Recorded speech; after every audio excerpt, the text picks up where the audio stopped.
Hello, fine folks, and welcome to Booghy Plays. Today I'm not playing, I'm playing with words, with questions. I'm doing a new interview, this time with a newer designer. As he puts it on a certain Discord server, he says he's mimicking a board game designer. My guest today is Julian Pombo.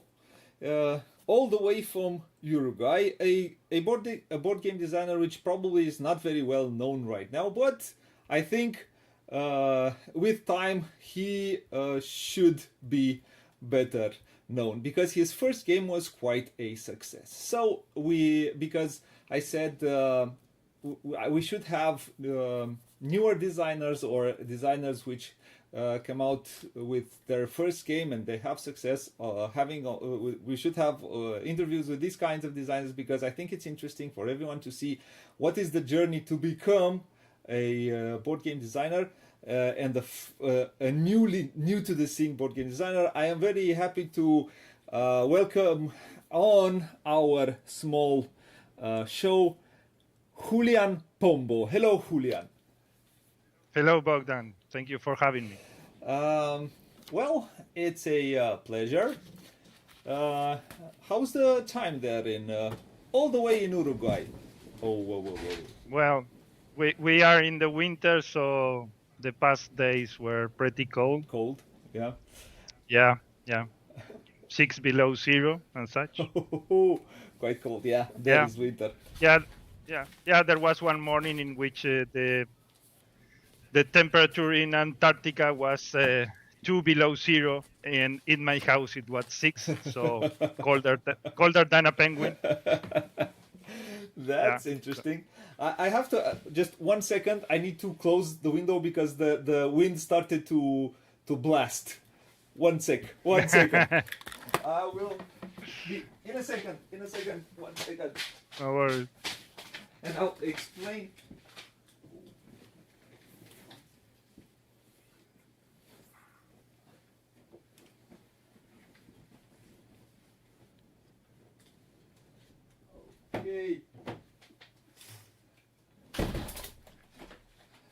Okay, I'm back. So, why did I say that?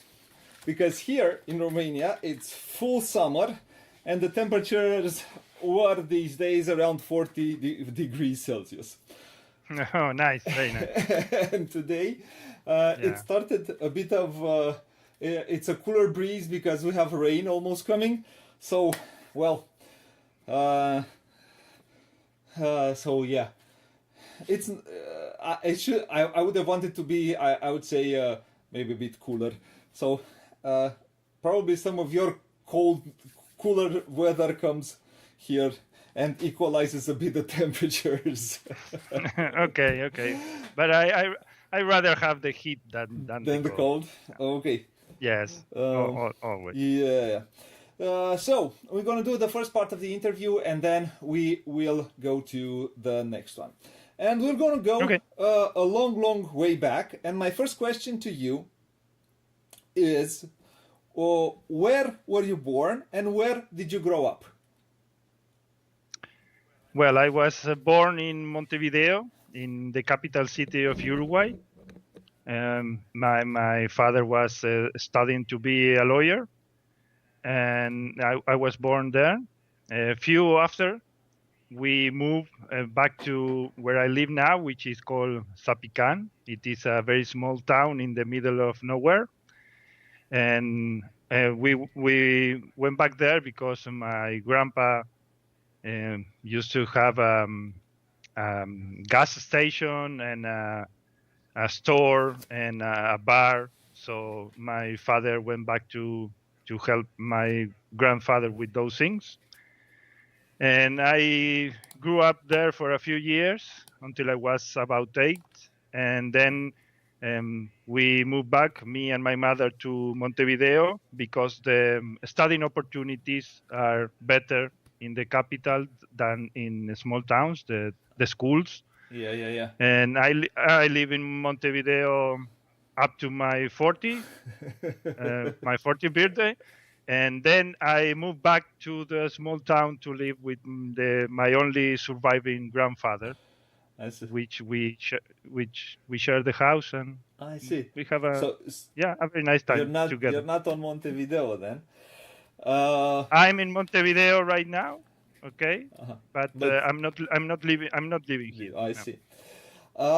So you said that your father was quit school practically to go back help your grandfather. Yeah. How was your? What was your? What did your mother do? What was her profession? Well, my mother was a housekeeper, housewife. How do you say it in English? Yeah. Housewife. It's I don't correct. know.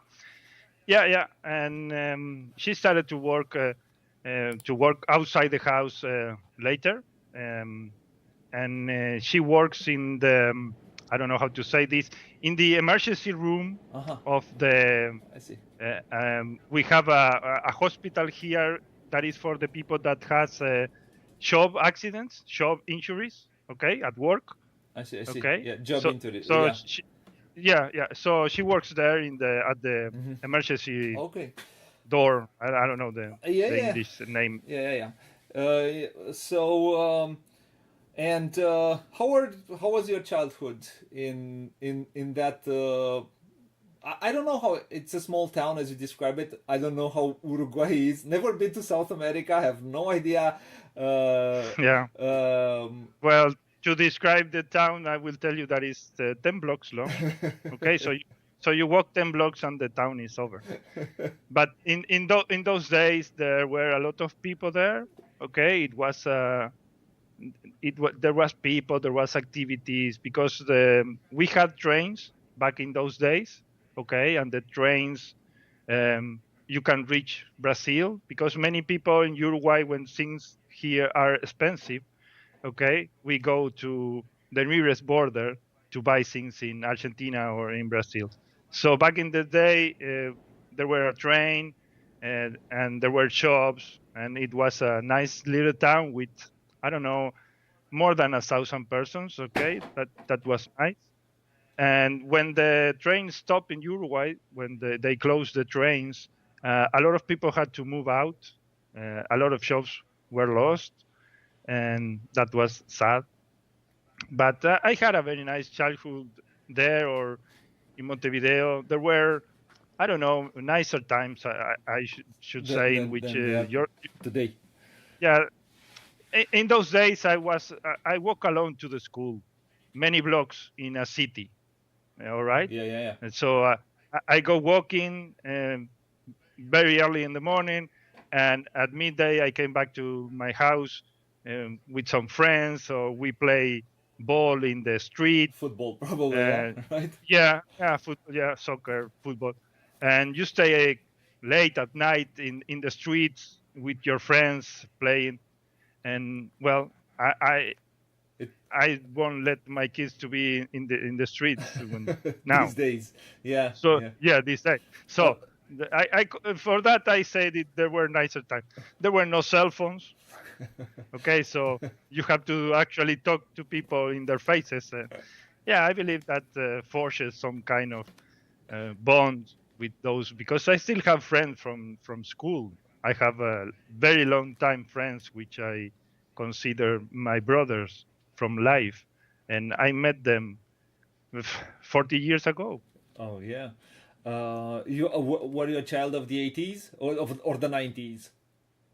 More than Well, I was born in 76, okay, so you're a child of the 80s, more or less. but I always say that I'm a child of the 90s because I was a grunge boy. I was a Grunge I'm a boy. yeah, grunge. I'm a big Pearl Jam fan, and yes, I was a Red Hot Chili Peppers, with the hair I see. up to my waist. So yeah, Eddie Vedder. Um, yeah, Eddie Vedder, Anthony Kiedis, yeah, those guys. those Yeah. guys. Yeah. And so the way you speak about it, it felt like a very free world. I don't know what type of it was a dictatorship like it was in other countries, or Well, the dictatorship in Uruguay ended when I was 6. I see. So when I was growing up, there were the people were starting to learn how it was to be free. Some people went wild, of course, but it happens. But most people were like very cautious about it because, after so many years of people disappearing and police having a lot A of lot of power. power Yeah, and yeah, executing authority and that kind of things, you born and you are raised in like behave. All right, you need to behave. So, but yes, there was a lot of streets where you feel safe in the street. People felt safe in the street, uh, safe not from the not police, yeah. but From yeah, crime. yeah, There were, from yeah, crime. yeah, Yes, almost like yeah. non-existent crime. Yes, exactly. Uh, So yes,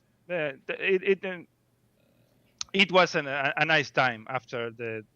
I didn't live through the dictatorship. I wasn't aware of what's going on. Of course, I learned about those things later. But yes, it was a nice, fun time. People having fun, yeah, yeah, talking. yeah. You are in the street with all your neighbors. Okay, so you know everybody. People socialize. Now people are more reclusive, more Yeah. inside the houses, not on the street. You barely know who lives next to you. Yeah, Yeah, a different world practically. yeah. So Things evolve. Sometimes not in the way you like them, but things move evolve. along. Yeah, Not necessarily evolving, but moving along. Um, yeah. Now, what were your interests in school? What was you interested in school? Well, Maths, sciences. I don't know. I always loved reading. I started to reading when I was 5. Yeah. So I had I'm easy to learn stuff. I learn stuff very quickly. You need to show me how something works, and I will get it.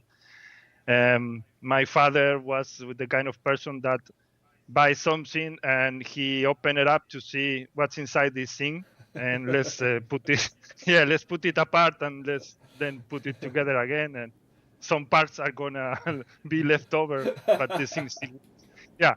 So I was raised like that. All right, I was raised like that, and so yes, the only thing that I don't like, I don't enjoy in when studying, when going to school, was biology. That's the only thing that it was like really off for me. What is a cell? Oh yes, this is a cell. Okay. Okay, right, nice. I don't care about any. Yeah, I mean Okay. it's a whole world, but it's something that I can put my mind to it. Yeah. There is a game called Yeah, Cytosis. yeah, yeah. It Yeah, is. Yeah, yeah. yeah. I found that game really good because it It explained puts your me. biology. Yes. Oh, I want to play the game. The game seems fun and it's about a cell and what the cell does. But for me to study those things, no. No, okay. Please, no. Give me whatever except that. Okay.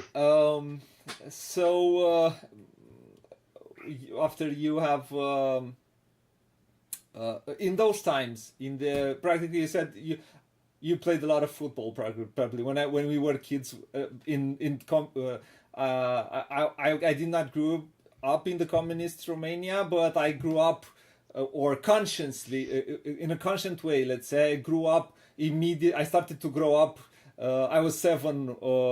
I was 6 when the communist regime went down. So 7, 8, 9, 10. It's right after. So more or less, without, as you say, without the power of the police, but more or less the same system.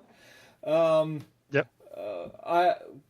We were, as you said, playing football, a lot of football, lots of football, lots of sports Yeah. outside. But Yeah. but did you have any board games in that time? were you playing any maybe card games? Maybe certain. Did you have any type of games like? Yeah, we have the what well the monopoly, of course. Who doesn't have the monopoly? And yes, and we have the I think the English name is parchís. Parcheesi. Then Yeah, that, yeah, yeah, Parcheesi. the parchís. Okay, the name here is Ludo. All right, Okay. because what happens here in Argentina, Uruguay, around here is that since games doesn't have copyright, or you only have copyright about the name of the game, okay, we have our own version of the game. All right, so the Monopoly was not called Monopoly. Okay, it has many different names. Okay, so yes, we have some board games, and I like to do puzzles also when I was a kid, because what happened here, it was that when I was a child, the electric grid was really bad. So if you had a storm, you get No no electricity. power. Okay, Okay. no electricity, right? And sometimes, yes, and sometimes you have rain for 2 or 3 days, so you have no electricity for 2 or 3 days. So if you can go out to play with your friends, okay, you stay inside, and what you do?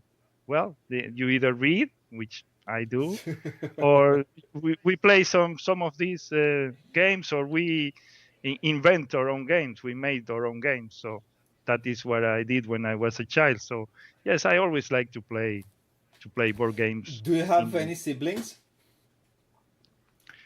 I have two siblings. They are on my father's side, all right, but I didn't grow up with them. I see. I see.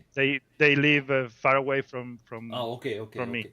And I was asking, no, which you grew up with. So, I suppose that even though there was you lived in a small community, there were lots of kids, Yes, yes, and though yes. with those kids you played a lot, uh, Yeah, yeah.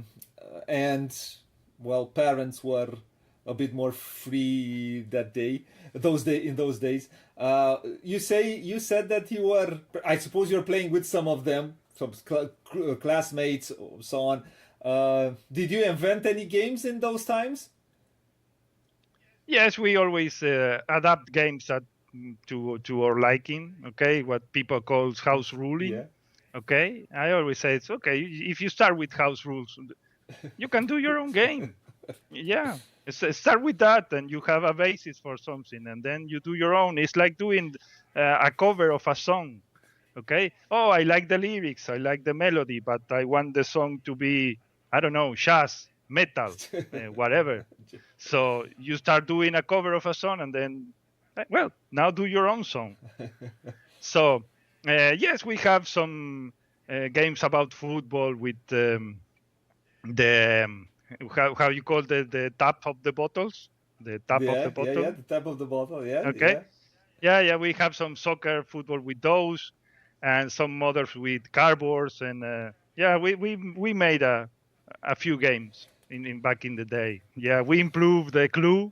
The clue was the there were so few rooms. We added more rooms and more people and more stuff to make the game more um, playable, replayable. Yeah. So yes, I made some games back in the day. Um, and I say until you're 8, you lived in that small town, Yep, and then you moved back to Montevideo. Uh, yep, in you went to to probably a better score, something like that. After you have yep, finished, you did high school probably there, and then yep. most likely you went to university. What did you study in university? Well, I didn't went to university. I went to something that is called the work university in Uruguay. Okay, Okay. it's more like technical. Well, you go to learn. You make a career, but they are shorter and they are more applied to like mechanics, Okay. like Yeah. okay. So I went there for accountant. Okay. All right. So that is what I did So after you're an after high school. Yeah. so you're an accountant. This is your main Well, job. well, yeah, I'm an accountant, and then I always, since I was in school, like when I was 9, I started studying IT. Okay. Okay, the programmer to be a software Developer. developer. I don't, Yeah. yeah, and I went with that back and forth all my life. So yeah, I I, So I have a I'm a photographer also. I study photography. I did a lot of stuff in my life. I work at a few days back. I was recounting all of my shops, and well, too many to count. And yes, I did a lot of stuff. I work in a city store. I work in a paint store. I painted houses. I work as I don't know if you have the trash cans, yes. the ones that are automatically picked by the trucks. Yeah. Okay, Yeah. okay. So I work putting those together, manufacturing those things. Yeah. Then later, my last job was in a metal company in which I do accounting, I do sales, I do technical drawing for the CNC machine to cut Uh-huh. the Uh-huh. pieces. So I have done a lot of So stuff what in did my you work life. on AutoCAD or what was No, I was in in Corel. Corel? Okay. Corel. Yeah, yeah. So in these times, when did you when you were doing all of these jobs and things, when did you discover board games, modern board games? Well, did you play all alone games after your childhood? Let's say during high school, during technical school, did you play games all the time, or you stopped? well, I stopped somewhere between, I don't know, the ages of 10 and 10, 12, around that, up to 17, something like that. Okay. Yeah. In those days were only, I don't know, sports and ladies. And girls, yeah, you started Yeah, girls. Yeah. And then I discovered role playing games, RPG, when you were and 17, yeah, 17, around those 18. days, Oh, yes. okay. Yeah, yeah. So we started playing a lot of those with friends, and sometimes with unknown people.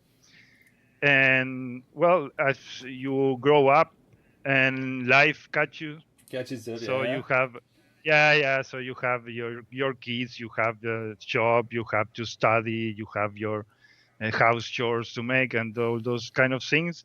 So playing RPG was hard to get people, to get the same people together for a few hours.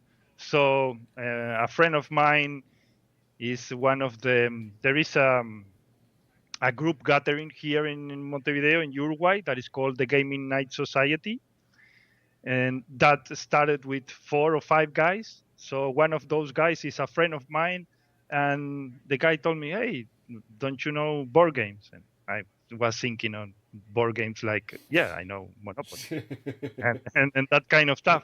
No, but take a look at these things, and well, that say, "Oh wow, this is amazing." So let's try these things. Oh, So you can you don't need to get the same people together every every week. week, yeah. You just Yeah. yeah, you just need 2 or 3 people to uh, play a game. 2 or 3 people, yes. And if at that point my wife joined us, so it was easier because we were two. We only need two more, and that's it. So we started playing a lot, a really lot. So, Yeah. when did you discover modern board games? About which age? Outside RPGs, Yeah, let's say. around 2010, 2011. Okay, and what was the first game you played? Catan, of course. Catan, of course. Yeah, yeah, that is mandatory for everybody. Uh, You can hate it after, but yeah, you need to go through Catan. Yeah. yeah, correct. And what was the next step for you? And then the next step back in the day was Manhattan Project, Agricola. Whoa, Manhattan Project. This Yeah, directly from Catan to yeah, Manhattan Project. yeah. Everybody tell me the same. I went from that to Agricola. That's it. Yeah. It is what it is. And I suppose from then on you started playing constantly, or as constant as often as you could. Well, we play almost every day. Okay.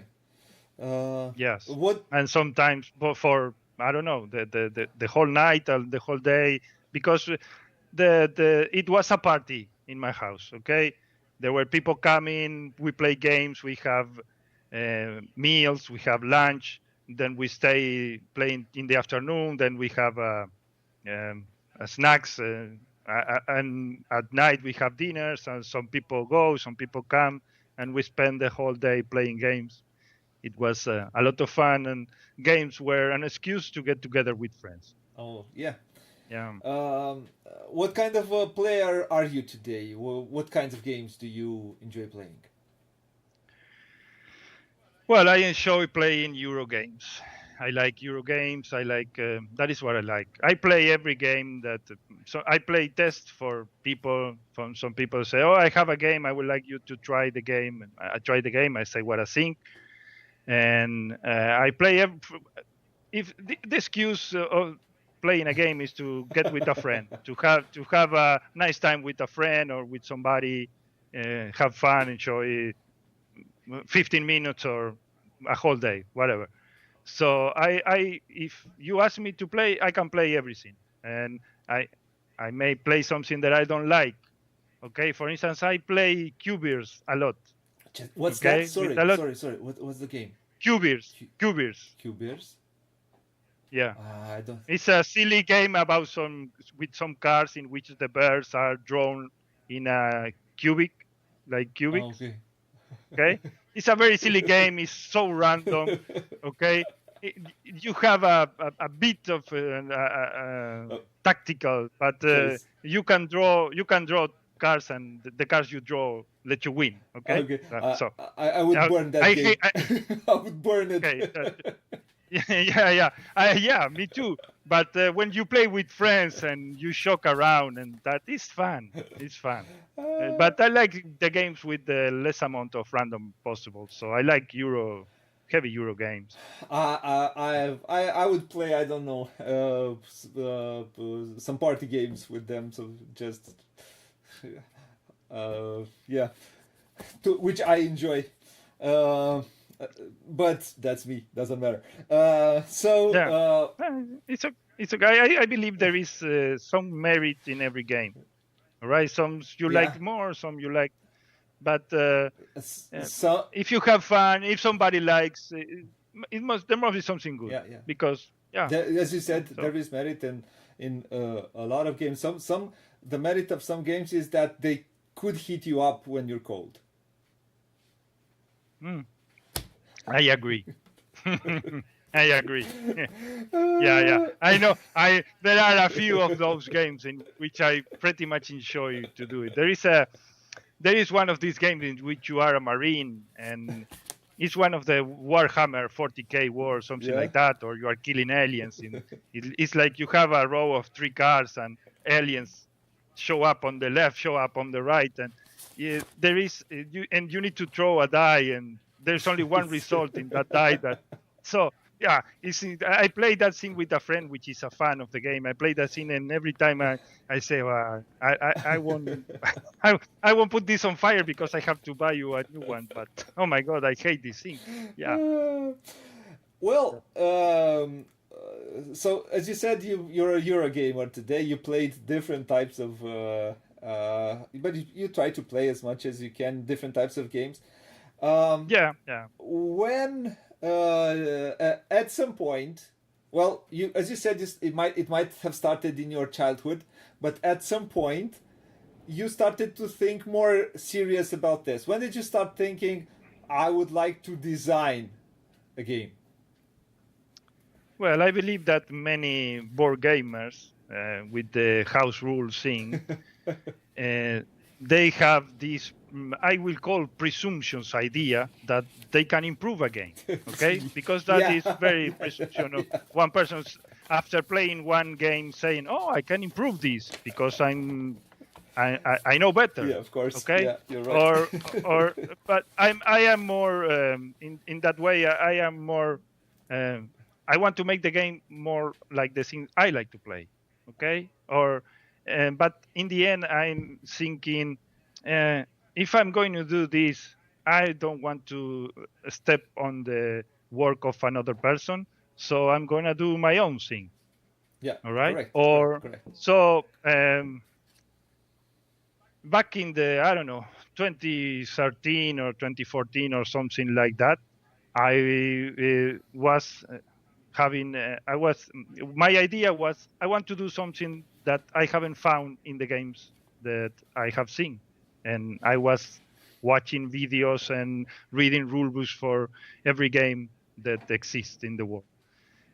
So I started thinking, oh, I want to do something that is not out there. Yeah. So I started having an idea of a mechanic with rondels and workers and that kind of stuff. And well, that scene when it was haunting me day and night. And yeah, and in 2015, I was one day going through BCC forums, and there was this thread, and it was this guy called Vital, and he was looking for players to play test online. And I said, "Oh, well, this could be a nice opportunity for me to see how games works from the inside." Okay. And I joined that playtest group, and well, I was shy and respectful because well, it was a guy that I respected a lot, and I don't want to say you never want to look stupid. I don't care to look stupid, but you don't want to look both stupid and at the same time superior or Yeah, yeah. feel entitled to say somebody that is like you come to tell I don't know you come to tell one greatest player in the world Messi Ronaldo so, oh you need to shoot the ball like this. Well, who, who are you? Correct. Who, what are you going to tell me? So I was at first I was like more okay, I more calm down, more low profile, not saying things but playing in certain ways. um the guy was asking me to be direct. Okay, tell me the things straight to my face. Don't be like this. Okay. So I start to share ideas with him, things that I like, things that I don't like, and such and such. And we were playtesting Lisboa, and many of my ideas were put into the game. And at that point, I was okay. So I, I know I'm not wrong. I'm right. The things that I'm saying, this guy He's taking is into using them. consideration. Yeah, yeah, Yeah, yeah. yeah. So I must be doing something good. So I need to start working in my ideas or that kind of thing. But back in the day, I didn't know how to work on my ideas. I only know how to put everything I have in my mind into a board game, and that is not the way of making a board game. Yeah, but that is the when I started thinking, well, I Uh, maybe I can do some of some of these. these, Maybe I yeah, can yeah. put my ideas to work. Okay, but I need to learn how to. And well, that was the beginning of my designing Okay, okay. path. And um, you came out. You're let's say a first time designer, which is with a Kickstarter you had your success with Pampero. Um, until Pampero, how many designs uh, you have failed or you have shelved? Well, I have well. this is the thing. I started working in a game in 2015. I have the idea. I have what the game I wanted to be. The concept of the game. I have them. But at the same time, it's like when it's your first game, or sometimes the first thing you do, like your first movie or whatever, you put everything in that game. All right, you want to show everything you know, okay, everything you have there. You want to show 40 years of your life, of your knowledge, of everything. You want to put it there because you want to show everybody and yourself what do you like, what games you like, the game that you want to play with your friends, that you want to share to the world. So I asked Vital, okay, Vital, can I show you my game? And 5 minutes into the game, he says, complicated and frustrating. So now I have a T-shirt with his face and complicated and frustrating on top of that. Okay. So that became my motto in life. My motto. Sorry to interrupt. If Vital Lacerda says about a game that is complicated and frustrating, it must be complicated and frustrating. yeah, it was. So he with that he gave me a great many lessons. I have learned many things from Vital, and two things I learned that day. One is that you must tell the people that you are playing a game with exactly what you think about it. Okay, it's not offensive. You are trying to be helpful. All right. And the second thing I learned is, I want to express things with my game. I want to tell a story, and I need to take out the complicated and the frustrating stuff. So that is what I think all of the time whenever I'm making a game.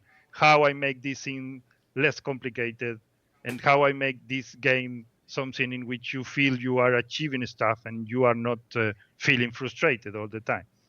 So yes, that was the I was working in that game. I didn't know how to solve it at that point. All right, I was very new to all the design stuff, so I put the game in a shelf. The game was about cell phones. All right. Vital tell me, nobody cares cell phones. It's not a thing that people likes. And a few months yeah, my game was called Mobile Co. Okay, Mobile Co was the name of my game. And a few months later, a smartphone came out, and Vital calls me and tell me, hey Julian, your game is out. And yeah, and I was thinking, oh my god, if I were close to you, man, I will strangle you up right now. Yeah. But he told me you need to find a better team for this. I know you can do it. And so that game was shelved for a few years, but that game will be published next year, so I'm okay. Okay. Yeah, and later on, I was really not working on anything of mine. I was just developing for Vital, and we were working on Escape Plan, on Mars, CO2 Second Chance, and then one day we were just talking. I was next to, it was in the winter, it was very cold. I was sit next to the fire in my house, and we started talking about shocking, and also thinking about why people have fear, or I see these gigantic boards with a lot of pieces, and I think this is okay, it's not for me, it's impossible for me to. It's a complicated game. Yeah, I will never be able to learn to play this and that. And actually, the games are not that complicated. So we started to think, how can we make people to approach games? And then I came with the idea of Mercado de Lisboa. Okay, let's do Lisboa, but in tile game. Okay, in which instead of having all the actions to build your shops or to place the public buildings and that kind of stuff, let's do it more simple, with just laying some tiles and having a small game in which people can learn one of the main mechanics of a big game, and then Later, if you learn that, you say, oh, well, I know half the game. Now I can learn the other half. So we were in between joking and talking seriously and whatever. And so he went to bed, and I stayed at home thinking because of the time difference. And yes, The time difference later, allows you to yeah, think. yes. So later that night, I wrote some basic rules for the game. I make a layout of rules and stuff, and I sent him over the mail. And I went to bed, and when I wake up, I had a mail from Vital saying, "Okay, let's do the game. Let's do this game." Okay. And that, yeah, and that's That where became the Mercado de yeah, Lisboa. that became Mercado de Lisboa. Yeah. So working on then, I suppose then Pampero came out. But working and doing all of these stuff, doing playtesting a lot, being in a way helping to develop games, being a playtester. Did you form a design philosophy for yourself for the games you are trying to get out? Yeah. Yes. I always say this to everybody which I playtest game for or playtest games for me. There are two ways in which I work and settle things in a game in which I say, oh, this is what I want. Okay. If you tell me I like this thing because of this, this, and this, and I say, great, that is what I wanted to show. And if you tell me I don't like this for this, this, and this, I say, great, because that is what I wanted to show. Okay. So for the positive or for the negative, okay, is when I decide something to stay in the game or no, because I want to tell stories with my games. Okay. I wanted to tell the story of Uruguay, of the energy change that we had, something that we are proud. We were an example to the world. Many people came here to study, to see how we have managed to do this and then implement those things in other parts of the world. At some point, it was Denmark and Uruguay, and those were the two countries with the wind energy. Now it's everywhere, but many people came here to study that. So I wanted to tell that story, and everything there it shows a bit of the change that happened, or how Uruguay is, the connection we have with Argentina and Brazil, and that kind of stuff. So yes, and when you play test, when you work with other peoples, I have play tests for other designers other than Vital, but the most was with him. You want some things to be the way you think they must be. Like I like actions to be very simple, okay, in which you don't have to check 14 things in order to do something. It's only Like it, you have, like yeah, in a you have Vital game. one. Yeah, well, yes. I know some things are very thematic. Okay, I get it. What I like to do is to take down those steps, to streamline those things. Okay, like do this simple, make all the layers behind that, all the consequence. Okay, all the combinations of stuff, the intertwining of actions or benefits or whatever. Put the game there, but I don't want to make the action complicated. Okay, Yeah. you build a wind farm, you gain energy. It's done. I You see. don't have to check for 14 things if you are able to do that. Okay, Okay. Yeah, not right? too many Yeah, conditions. conditions. Yeah, Uh, yeah, conditions, rules, whatever. I see. The decision space must be somewhere else. For me, that is my idea. Okay, I don't say Yeah, that is wrong. I love Vital Games. I love Vital Games. I worked with the guy for many years, so yeah. and Me too. I love him very much. I You own have to him a accept. lot. You have to So accept certain things of him if you like his games. Um, yeah. do you do you work with a developer you are your own developer? Well, right now I am my own developer. And I had Vital for Pampero. I had Vital. Okay, he was my lighthouse in the in the storm, in a beacon of enlightenment. So every now and then, well, my first demo of the game was with him, and nothing was working. It was all just a rough, really bad execution of things. Okay, so he told me, no, you need to do, and he gave me a list of things, and well, I put them on. After that, I spent 4 days without sleeping, working in the game, 24 hours during four days, just making the game again, and every now and then I had them at a table to play the game and to tell me stuff, and once again, things like. He told me things that I apply, and he told me things that I say, well, I don't care. You are Vital. I don't want to do it like you. I want to do it like I want to do it. So yeah. I see. Sorry for that. But after Pampero, I have some trusted play testers, but I don't call them developers. But these people which we discuss stuff, and they. Again, for the positive or the negative is where I decide how to go, how to solve the things that show up in game. Yeah, practically there are these are two separate occupations, like in Agricola, occupations. Yes, they are. Do you find it hard to trim your own game? Do you think you're that harsh with yourself? Do you think that Julian the developer is harsh on the Julian the designer enough? Yeah, well, it's hard to learn that. It's very hard to learn. It's very hard to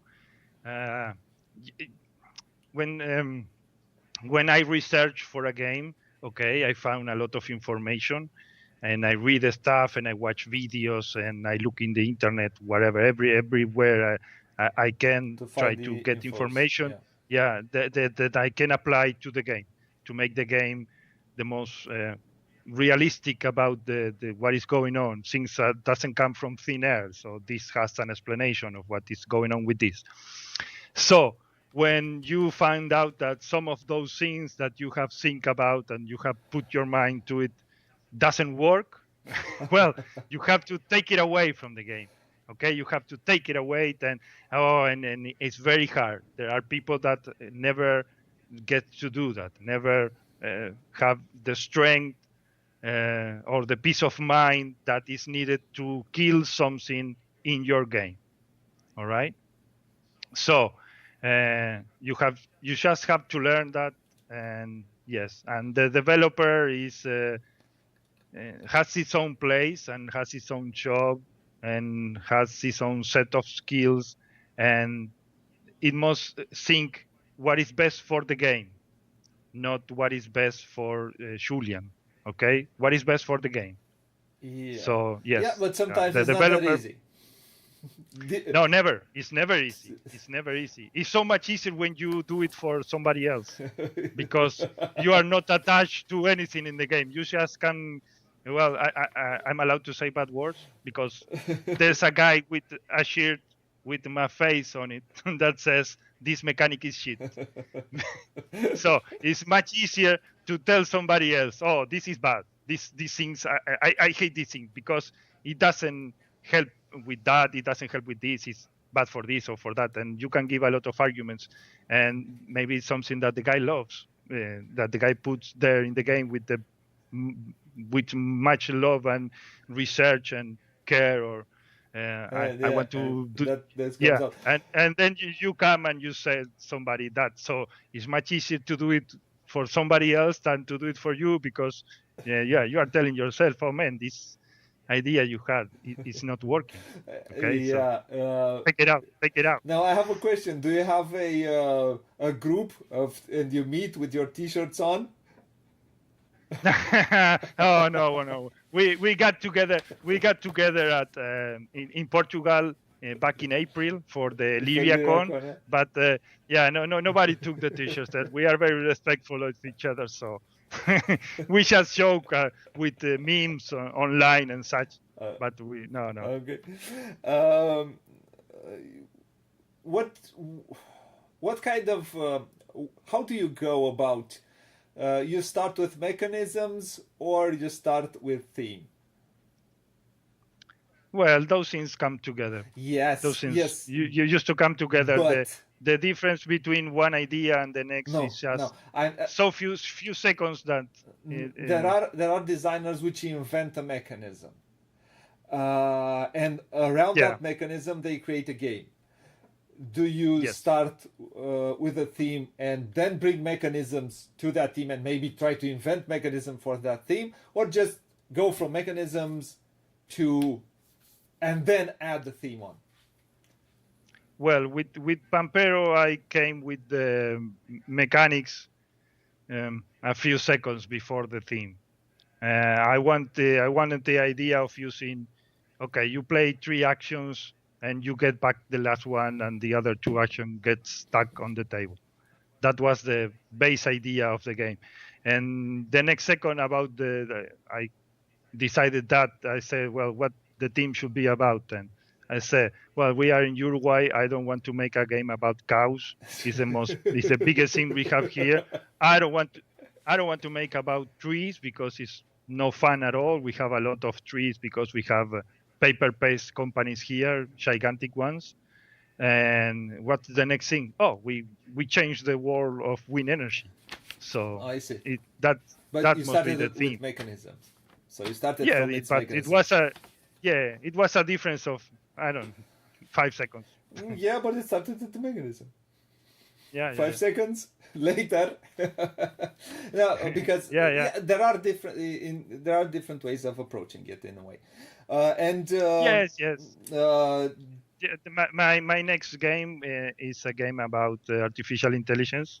Okay, and I started with the theme in the way that the game was changed, the theme was changed, but I started with the theme was, well, we have some hardware. Okay, we have, in that case it was a cell phone.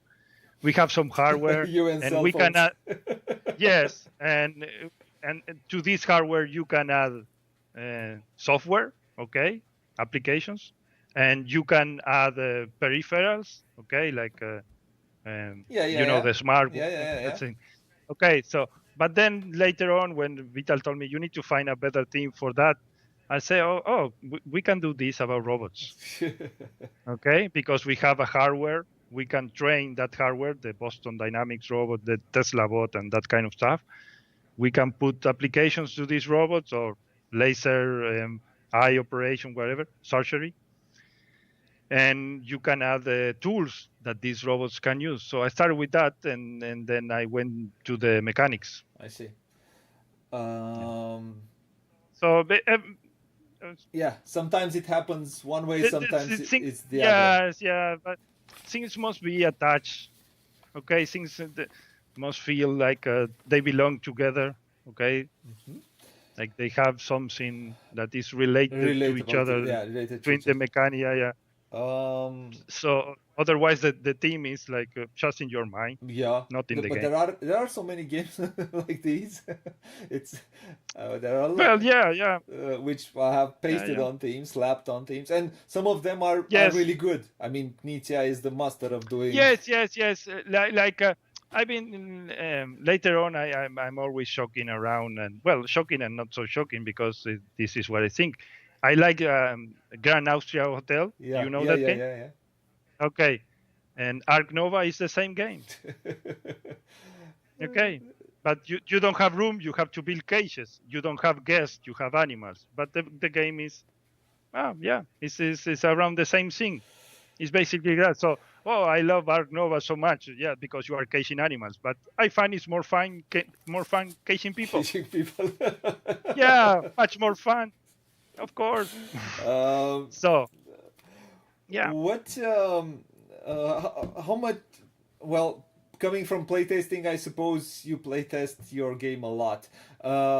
When you start doing everything from its base, the base things, do you have a mathematical approach, or you try to do it step by step? No, I first the first thing I do is, yes, I try to give value to things, Oh, all yeah. right, but up in the air, okay, like out of my head. Uh-huh. Let's place this value because this is what my instinct is telling me. Okay, so you go by All instinct. right. Okay. Okay. Yes, and later on I make a worksheet, and I spend 1, 2, 3, whatever amount of days are needed to analyze every move, every value of everything I see. to see if things are out of Out of balance. balance. Okay. Yes, so I can tell you that there are things out of balance, but the percentage is less than 1%. So it's not something to be taken into consideration. Like, okay, so minimal that it really doesn't change, because if you play a 200-point game, the difference is two points. Yeah, So yeah, what? yeah. There is basically no difference. You have to play a perfect game, and the other person uh, uh, You know. should it will be close enough. So it's okay. Um, so yeah, I suppose could I ask you, for example, for Pampero, how many times you play tested it? How many Yeah, times? Well, 5,000 hours. Uh, so, yes, a few hundred a times. few hundred times. Well, Yes, I play tested the solo 200 times. Only the solo. only the solo. Okay, And yes, and we have for 4-player or 3-player playtest 3-4 times a week during more than 2 years. So I don't know, lots a of lot it. Lots of online. That's only online. So, and I had more playtests. So yeah, 100 times, more than a few hundred times. Okay. What's your approach to randomness? I don't like it. Yeah, but I don't like it. I hate it, and I want to reduce it to the minimum.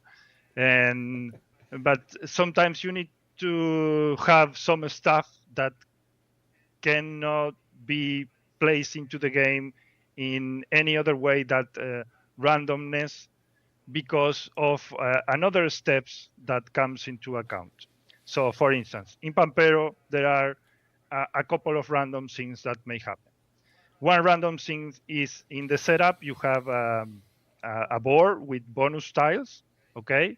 So if you don't like randomness, there is a fixed way of setting up those tiles, okay? What happens when you put them randomly?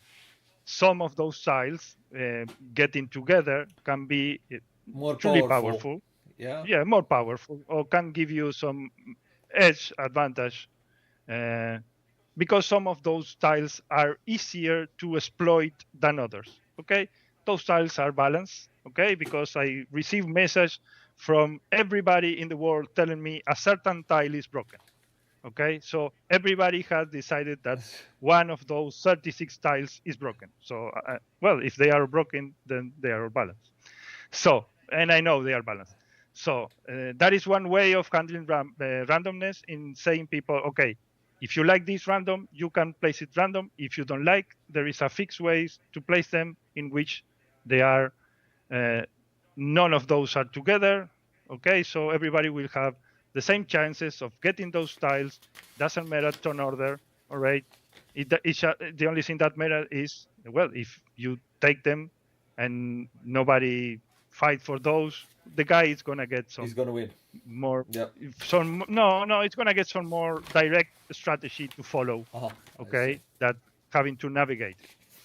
The other thing is, Pampero has cars. Okay, has some scoring cars and some action cars, and you have 18 cars in the base game. And this is the thing: if you don't like randomness, you play the 18 cars, and you tell a player, whenever you get a car, you go to that deck of 18 cars and you choose whatever car you like. Okay, and so the game lasts 2 or 3 years because people are choosing between 80 cards every time you have to choose for a card. All right, so that is one way, and the most simple way is, okay, you have 3 cards here and you have 1 card face down. Okay, this is the information you have. Okay, you don't like any of the 3 face up cards, you can draw blind. Okay, it's random, yes, but the other option is that you don't like any of the 3 cards face up, you take one of those and the card that shows up is good for one of your opponents. Okay, so those are your choices, that is the information and such.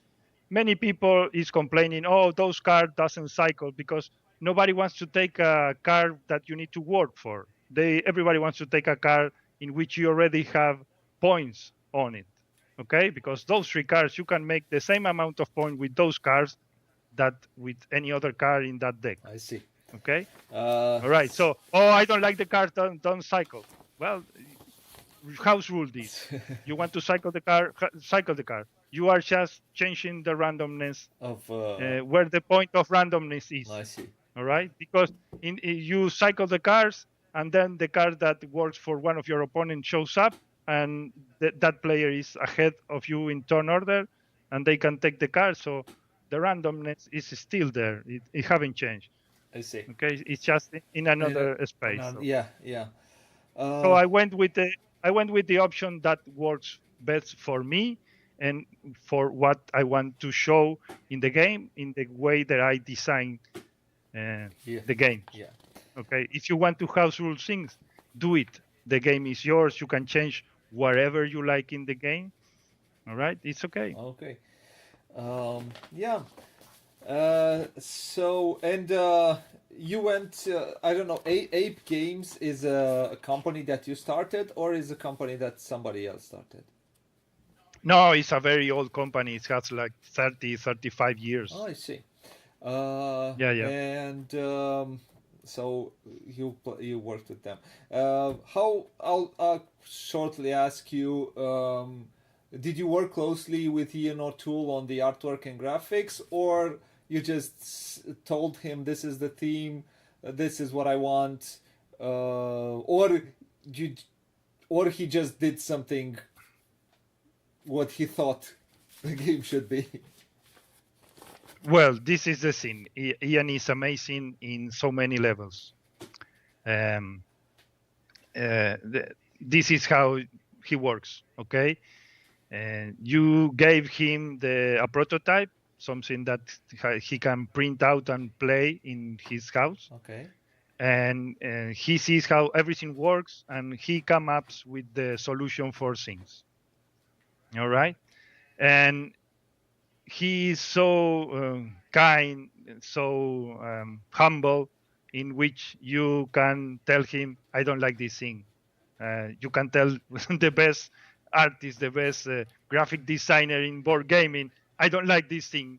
And you can discuss with him why you don't like it and what you are looking for and why he did it that way. All right. So in between those discussions, you finally say, well, I want it to be this way because I wanted to show this thing. And I understand your point, but basically I don't care because I wanted this to be this way. And that is amazing to be able to see things being done, being put in the table in the way you imagine it, but you cannot do it because you don't know how to do it. Okay. Okay. But somebody else does it for something, you. Yeah. Yeah, or something that you see and you thought I never was going to be possible of thinking or imagining this. So, for instance, in Pampero, the cards, okay, I had a board. Cards, right? The cards, Yeah, yes. Some you play cards to your own map, all right. So I had a gigantic board, let's say, in which you play the card and there have numbers up and down and whatever, and you choose which of those numbers you were going to pay.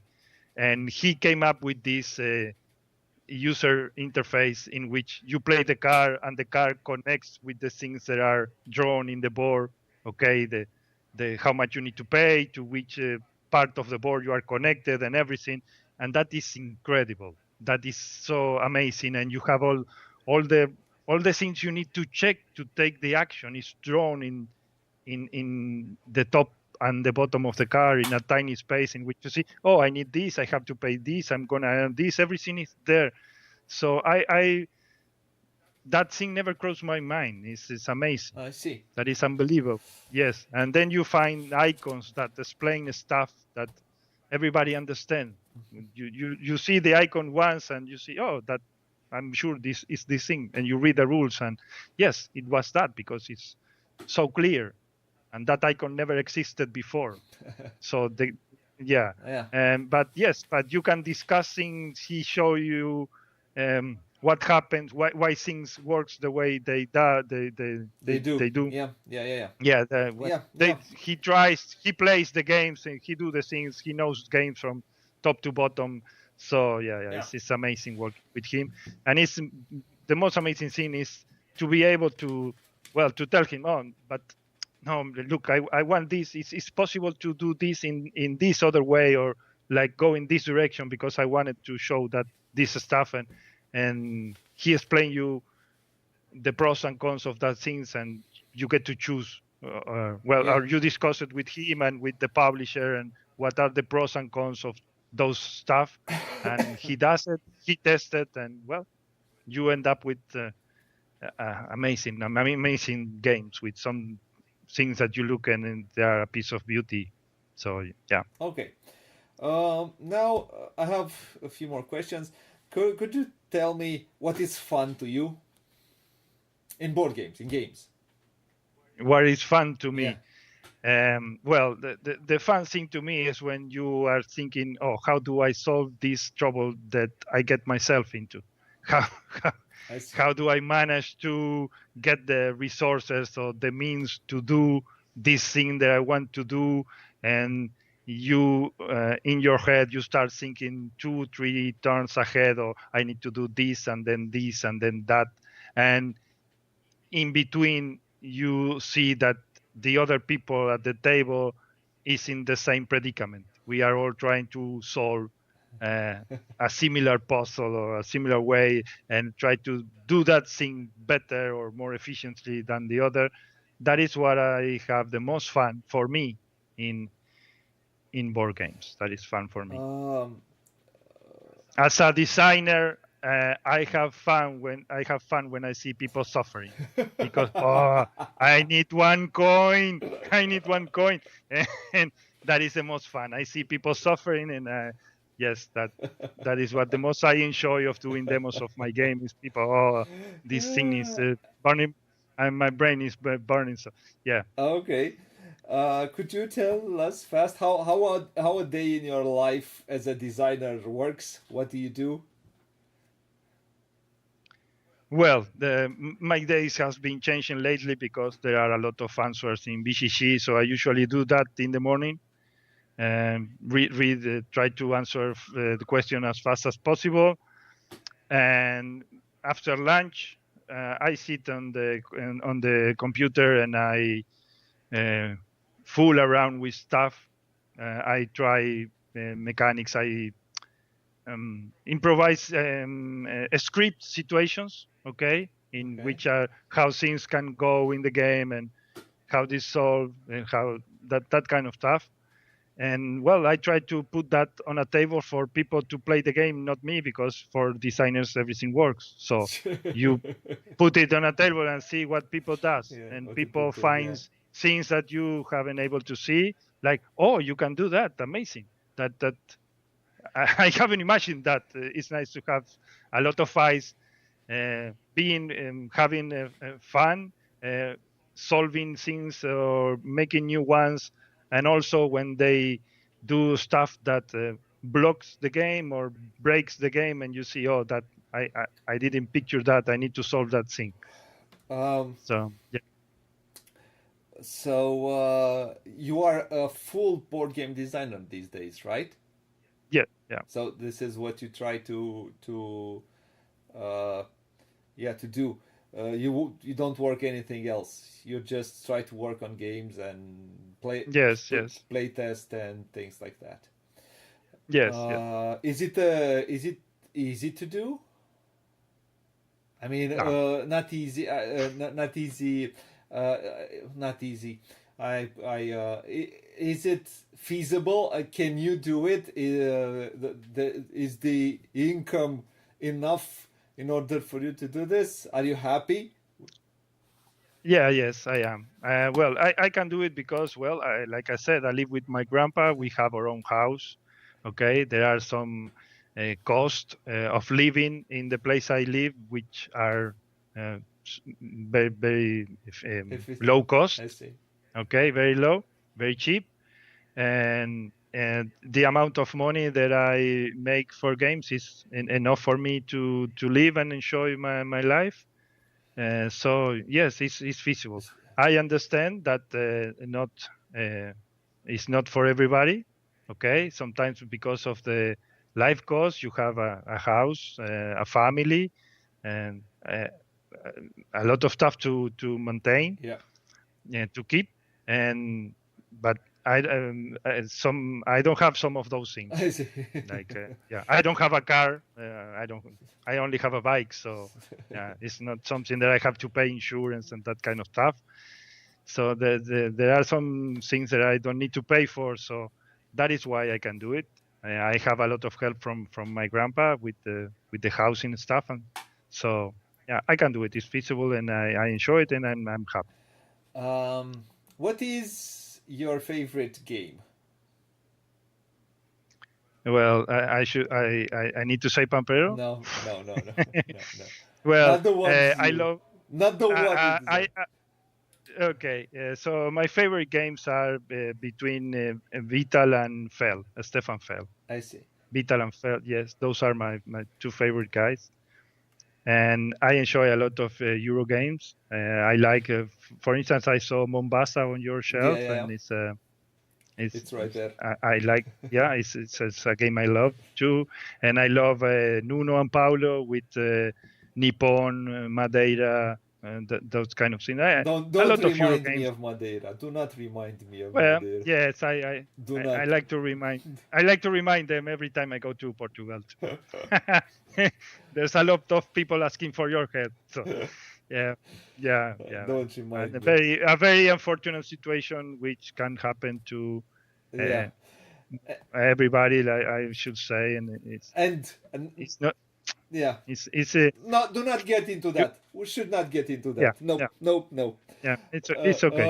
um, It's okay, but I don't think the designers. no, no, no, A no, lot of no, no. people It's not. It's not write their me. fault. It's the. Sometimes you have to be No, careful who you associate with. I know, I know. I don't want to go into that. I'm just saying that I receive mails, I receive messages in BCC asking me about where is my game.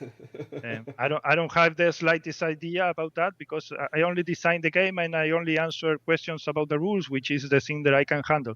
I don't have anything to do with distribution. Yeah, yeah. I don't get to choose the price the games are sold. A lot of those things are really out of my hands.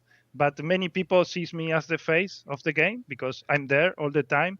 So they ask me, and I feel that sometimes that people feel disappointed or Yeah, yeah, I I don't can know understand what you're what saying, but whatever it is not your because job. It is not your job, and yeah you because don't need to explain, uh, and you do not need to explain that. So, yeah, but I like to let to know people that that is out of my hand. yeah, yeah, If yeah, that were but in my hands, I should be yeah, traveling around the world with the game, giving it house to yeah, house. yeah, yeah, But yeah, yeah, of course. out of my hands. Yeah. So, in the end, I have one more before we go to the questionnaire. Do you want to say something that I might not have asked you? No, no, No. I don't think so. I can speak here for hours about games. So, yeah. So, no. Okay. Thank you for the space. Now, I have a fast questionnaire which derives Okay. from Proust, from Marcel Proust.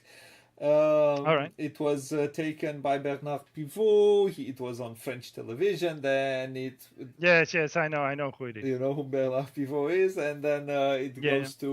it went to I forgot his name. He took it in the American TV. Yes. You know, Yes. yeah, I have seen it. I don't know. I don't remember the question, but I have seen it. yeah. You have seen it. Have you seen Inside Doctor Studio? Yes. Yes. So that's cool. So if you don't remember the questions, that's good. No, I don't. So my first question to you is: what is your favorite word? In Spanish, Yeah, you can yes. use My, Spanish. my favorite word is onomatopeia. What is your least favorite word? What is my least favorite word? Yes, my least favorite word is hate. What in Spanish or in English? Yeah, whatever is the meaning of the word. What troubles me, not the word itself. It's between hate and envy. And envy. I see. Yeah. What turns you on creatively, emotionally, spiritually? Music, beauty, wherever I can find it. I see. That turns me on. Yeah. Yeah.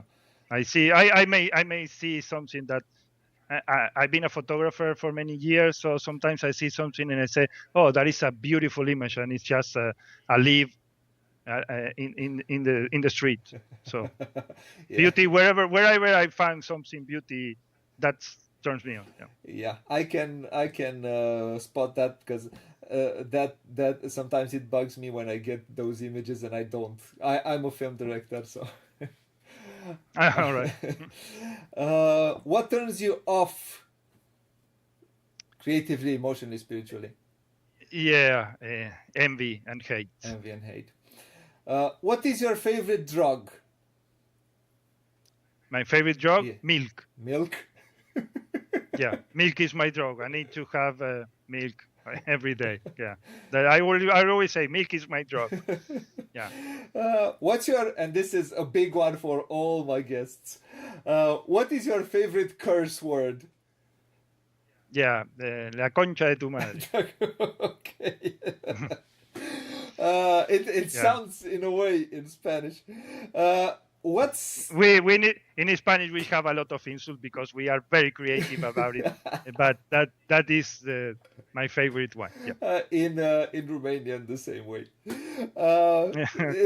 Is that Latin background which make us very inventive? Yes. Yeah. The same is with Insulting is another. yeah. Insulting is another. You cannot just say fuck you. It's very boring. It's very boring. Oh, it's very boring. We have like a million insults. And in Italy is the same thing. Yeah. Well, What? we are. Yeah. Yeah. Same base. What sound or noise do you love? I like the sound of the rain, but I'm gonna be very cheesy here, and I'm gonna say the laughter of my kids. Okay. What sound or noise do you hate? People crying. Which profession outside the one you already do would you like to attempt? To attempt now? Yeah. Yeah. Oh. Something that you never did. Something that you never did. Something that I never. And well, you would I like did to a do. lot of. Would you love to do? Wow. Something that I have enjoyed lately, and everybody's telling me you need to do this professionally, is showing up my travels around the world. I see. Making videos, and people say that that I'm very good at describing stuff and being funny about it. So be an influencer. Yeah. You want to be an influencer. Yeah, travel yes, influencer. exactly. Because I love them. I love them so much. Yeah. What profession you would not like to attempt? Oh, I don't think I could be a pediatrician or a surgeon for kids. I have seen them suffering in that, so I don't think I can never attend to a suffering child. I see. And my last one, if this is an if, it's not for Okay. everyone. If heaven exists, what would you expect God to say to you when you arrive at the pearly gates? Yeah. How you ended up here? Yeah. Go back. Yeah. I will be surprised to be there. Yeah. Yeah. Julian, thank you very much for doing this interview with me. Thank you. Thank I hope you had a good time. I hope you felt good on our hopefully virtual comfortable chairs. Thank you. Thank you. And I'm thank you a lot for doing this. I would kindly ask you to not close the connection. No worries. No worries. I will do Yep. the outro and then we will close it afterwards. Okay. Thank you, Marcos, for showing up and staying with us.